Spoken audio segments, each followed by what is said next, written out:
வாசு பூஜ்யரே ஞான தலைவனே தேசு மிகுந்த தீர்த்தங்கரரே பாலமுனியாய் பற்றற்று நின்றவுன் சீல அடிபணிய சிந்தனை தெளியுமே சம்யக் தர்ச்சனம் சம்யக் ஞானம் சம்யக் சாரித்ரம் ஜெய ஜினேந்திரா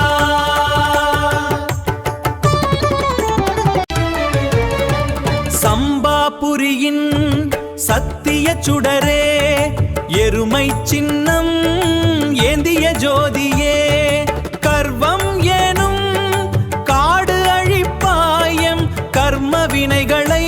வேரோடு அறுப்பாய் சம்யக் தர்ச்சனம் சம்யக் ஞானம் சம்யக் சாரித்ரம்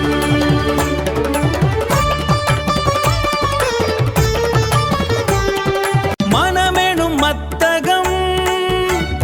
அடக்கிய வீரனே மோகவலை தன்னை முறித்த தீரனே